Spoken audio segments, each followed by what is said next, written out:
YouTube, Jeff Wiggum, K1 Community. Good morning.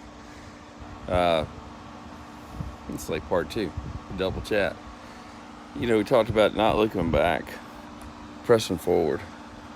But it doesn't mean necessarily about being blinded. There's not room to talk about our dark conditions or to not be somehow impacted but what's back. But let me hop over to another verse that I just wish I would have included or was thinking about looking back. So there's a looking back from us. We think, okay, I don't want to look back and grieve or be whatever, or be, or much less the opposite, look back and whatever, I wish I'd have done this, wish I'd have done that, or man, I love that, or I love this, or whatever it is. But there's another piece of it. It's not just because it's good for us or bad for us. Why wouldn't we want to do it? Well, because we're workers in the kingdom of God. I guess if you're a professing or whatever Christian, that's what you're confessing is that you're a servant of God. Get Dixie's ball here. So if you're a servant of God, you're here to serve God. You're bought and paid for a price. You're a bond servant, all these kind of things. That's what you are. Now, that might be the best news you've ever heard because you're like, well, I'm not interested in that. I don't want that. Well, guess what? Okay, well, you're not.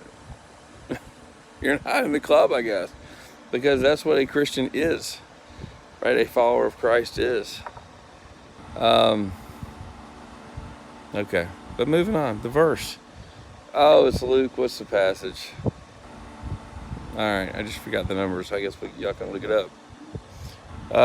But it says, having put your hand to the plow, anyone that puts their hand to the plow and looks back is not fit for the kingdom of God. Now, I used to think it said fit for service in the kingdom of God, but it doesn't. I don't know if that may have been some other translation or something, or I just remembered it wrong. It actually just says fit for the kingdom of God. There's no looking back. There's no turning back, right? That's why it costs us everything. We crucify, we die ourselves. You think Jesus could turn back once he's on that cross? Well, Jesus could, because he's like God. He could have done whatever he wanted. But his own word kept the word on the cross. So anyway, that's it. And it's good news that, we don't have the burden of looking back. What if I would have, I could have? We know that God takes whatever we got and he makes beauty from ashes, right? If it's the negative things. If it's missed opportunities, you know what? There's nothing in this world that compares with the glory of just knowing God. And you know what? We're not going to miss anything. And he's going to use whatever it is.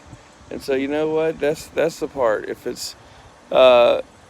So whether it's looking back with regret, whether it's looking back at a missed opportunity, whether it's looking back at something you loved, you know what? Maybe it's a relationship, maybe it's other things, a quality of life you might have had at some point. Maybe it's being young.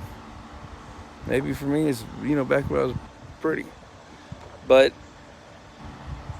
there's nothing. That old car you used to have, or that beautiful house, and that awesome job, and that body 50 pounds ago. Like, there's nothing that compares. It's incomparable glory of God. That's what we have now. And so you know what? We're in the kingdom of God. There's no turning back. There's no looking back. Could you imagine? God reveals. He opens everything else, welcomes you in, and you're looking back. Think of Lot's wife, right? Lot's wife, that's what she had going on, looking back.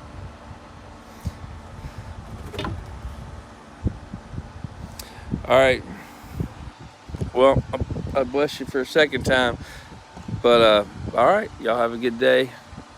I hope that little word helped me. I needed it.